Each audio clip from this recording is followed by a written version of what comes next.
So I think it's apparent at this point that the Conservative Party of the United Kingdom just wants mass immigration. They're just in favour of it.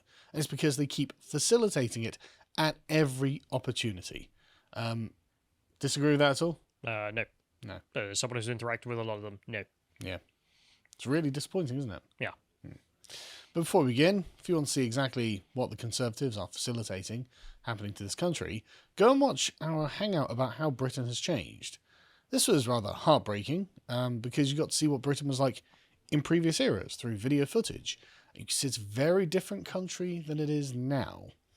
Anyway, so this year so far, there have been 25,000 migrants or refugees. No, can we just illegal aliens? Yeah, illegal aliens, that's fine. Because this is one of the problems. I don't know if I've talked about this yet. Sorry to always bring up Afghanistan all the time. I know it's annoying.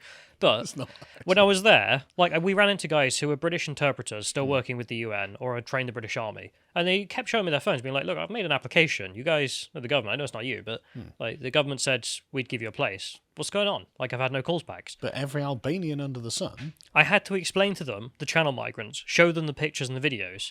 And I mean, you should have seen the look on their faces. I bet they were furious. They were like, they think Pakistan is unsafe. I mean, they were almost laughing at it. But if you had put those guards in charge of the channel right now, they'd probably kill anyone coming over out of just spite. So I really hate that we have in the mainstream of that. I mean, not us, but the British public and political class openly call these people refugees. It's just all I'm saying is the job opportunities for any Afghan interpreters. Border Forces recruiting, hopefully. Well, we'll get to that actually. So yeah, it's roughly 1,000 people a day who are just turning up in Britain unannounced. Now, one might describe that as an invasion in less charitable circumstances, but we won't because we're nice.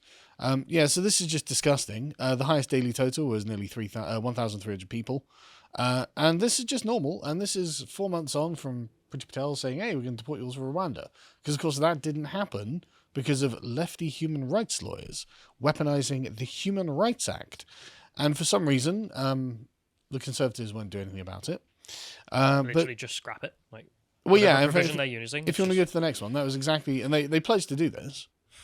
Okay, thanks. They did say they were going to get rid of it. A future Conservative government would prevent British laws from being overruled by the European Court of Human Rights. A future could... Not this one. If it wins an outright majority in the next election. Yeah. Sorry. No. That's exactly why I included this. I could have used anyone, but that line is why I included it. Because it's always, we'll do it next time. It's like, yeah, but look at your popularity. Look at your polls. Well, there was a poll that was like 26% the other day. 26%. It's like, what are you doing? The country literally gave you all this power. We're like, please, for the love of Christ, use it. And you were like, yeah, next time.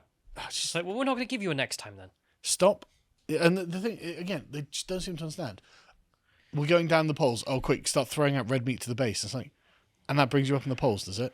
Right, so why isn't that your default mode of politics? Yeah. Would you like 100% approval rating? Yeah. Well, about 70% because the Corbynistas are always going to be whining. Sure. But, it's just insufferable. It's like, no one thinks you'll do it because we know you're shit, okay? We know you are. We know you're essentially political grifters. That's what the Conservative Party is. The fact that if you give us a victory at the next election, you're not going to get the victory in the next election because no one trusts you to do your job. So you're going to get absolutely crushed. What's the meme? It's been 14 years now? Yeah, exactly. So okay, fine. You can say, well, we're in a coalition government, blah, blah, blah. Okay, but now you've got the 380 parliamentary majority. You should have been doing for the Conservative wing of politics what Tony Blair did for the socialist wing of politics and just remodel the country in the image that people want. But anyway, so the Conservatives aren't going to stop the human rights lawyers. So I guess one thing they can do is just throw money at France because that's a trustworthy thing to do. It's not even entirely the French's fault either. Oh, yeah. I hate to defend the French. Yeah, we're going to make excuses for the French now, are we? No, but no matter how much money you throw at them, it's a huge beach line. I mean, the Germans couldn't stop us invading. You think the French are going to stop, every little dinghy? That is true. Fair point. But why bother giving them any money? They're not going to do it. Waste of time. And so we gave them 54 million in 2021, and then this year they were like, actually, we're going to need another 40 million pounds. I'm right. So that's nearly 100 million pounds. Record numbers of migrants. We can go to the next one just so you can see another 40 million. It's like, it's not working. So it turns out that most of the cash handed over so far has been spent on CCTV systems and night vision goggles, right? Brilliant. Could you imagine being the French Border Patrol? It's like, now we can see when they break the law. Well, yeah, the reason the Daily Mail say that there have been fewer patrols is because many of the gendarmes have been on holiday.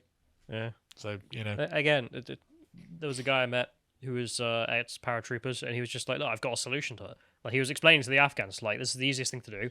When they arrive, put them on a sea line, fly it over, literally kick them out of the helicopter on some random beach, and you're armed, so if there are any French police in this random bit of... Like, they're not going to stop you. Yeah. And then you fly back, and you do that, 5 times, and by then, of course, the French will take you to international court and sue you, but they'll stop coming. It's cheaper than this. Yeah, it's cheaper to get sued. Yeah, unironically.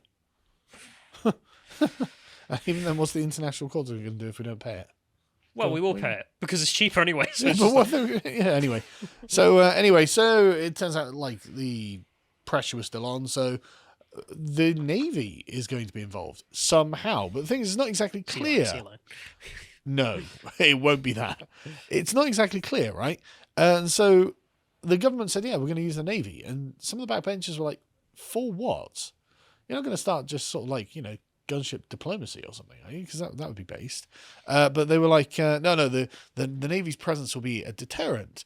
And a bunch of the backbenchers were like, no, it's going to be an incentive, isn't it? Because as former Conservative Minister Edward Ley said, what's the point of appointing a Royal Navy Admiral to help Border Force be a more efficient taxi service? Because that's what it'd be. And he said that people would feel that they were being picked up and taken safely to the UK, which would be a massive embarrassment, which I think it would. Once the Navy that ruled the high seas, now ferrying illegal immigrants into Britain. Deeply embarrassing, people would be angry. So the government's saying, yeah, that's a good point. What if we paid a private company to bring them in? That's less embarrassing, isn't it? You're joking. No, I'm not joking. We get to the next one. You can see that the Home Office decided to pay various small firms $2.5 million to pick up people crossing the channel. The people smugglers should just incorporate. Well, I mean, they could get grants from the Home Office then. Yeah. I literally just set up a British company on company's house. Send over some of your boats. People to the other smuggling ink. Well, unironically, it's probably less profitable, actually. You know what? If you did call it that, I bet some civil servant would give you the contract anyway. Yeah. Just so you know, right, the largest contract was 1.98 million with Aeolian Offshore Limited, a company based in the Isle of Wight, right? And they're contracted for 3 vessels to be stationed in Kent to respond to the call-outs over a 6-month period until the 10th of January.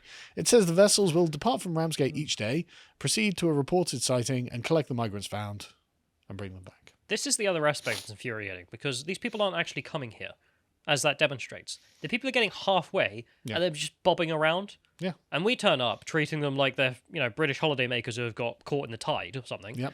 And go, oh, sorry, very sorry, chaps, come along, we'll take you back. Yeah. Like, we're the ones doing this to ourselves, even at that level. Yeah, well, the Conservatives are doing this to us. And this is, your taxpayer money. I mean, it's only $2.5 million, which is small fry when you compare to the amount of money we're giving to Zelensky and things like that. The amount of money it will take to integrate these chaps. Oh God, yeah, don't even get me started.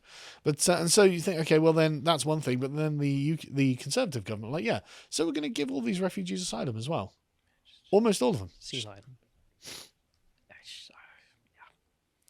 The proportion of refugees granted asylum in the UK has reached a 32-year high. This isn't an accident. None of this is an accident. And figures show also the number of Albanians crossing the channel has increased substantially over the last few months.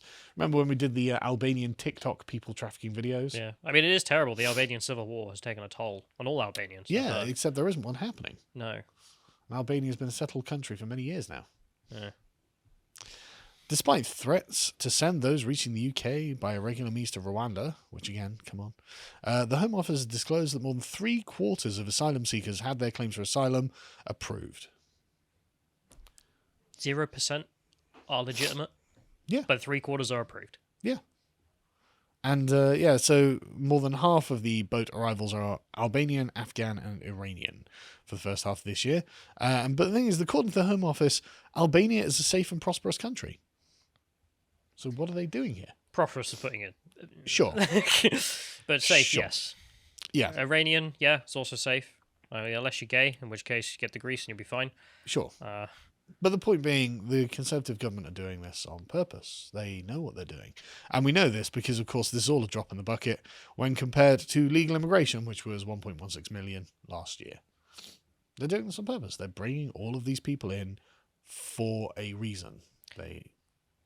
On an MP level, I had a chat with an MP who's on our side, and nice. he was talking about this, and his perspective is that, well, people have this vision of MPs in marginal constituencies as always towing the leftist line because you don't want to lose a few votes here and there. He was actually saying, no, it's the complete opposite.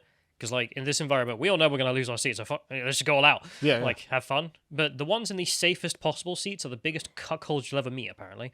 Which is that they know literally no matter what they do, they'll be fine.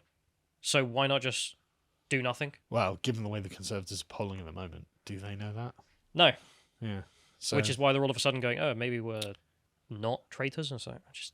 Yeah. So the Conservatives, I mean, what I would have described this as treasonous. But that was because I used to care about this country. It looks like... I mean, the guys who invited the Glorious Revolution, I mean, they were traitors to the crown at the point. Yeah. I think inviting any invasion would be. Yeah, but things have gone a bit further than that now. If you appreciated that segment from the podcast of the Lotus Eaters, you can go to lotuseaters.com to get access to all the premium content we have on the site, such as this video that we did together on the politics and philosophy of They Live between me and Carl. If you want to follow what else Carl's putting out, you can follow him on Getter at Carl Benjamin on Getter. Thank you and goodbye.